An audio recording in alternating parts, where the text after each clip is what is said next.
Completely জামাতি, মৌলবাদী এবং ভারতবর্ষকে দুর্বল করতে চায়, অশান্তি করতে চায়।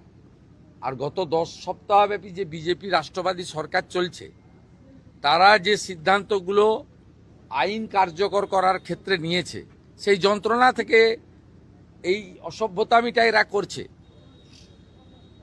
এই খারিজি মাদ্রাসা তার রেজিস্ট্রেশন নিয়ে তদন্ত হচ্ছে, এদের রাগ আছে। অবৈধ ওবিসি সার্টিফিকেট পেয়েছিল, হাইকোর্ট বাতিল করেছিল, আমরা কার্যকর করেছি, রাগ আছে। 1950 সালে পশু হত্যা আইন কার্যকর হয়েছে, রাগ আছে। আপনার আমাদের সাউন্ড পলিউশন নিয়ে আমরা কিছু বিধি নিয়েছি, এদের রাগ আছে। এই লোকেরা এইসব করতে এখানে এসেছে।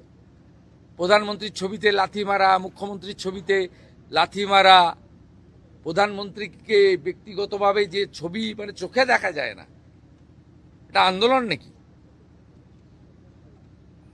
আর দিল্লিতে তো ওরা অ্যালাউ করেনি, বা অন্য জায়গায়।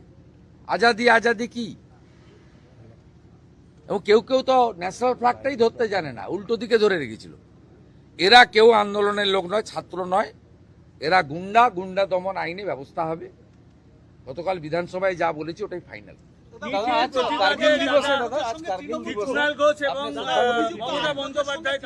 আজকে কার্গিল দিবস।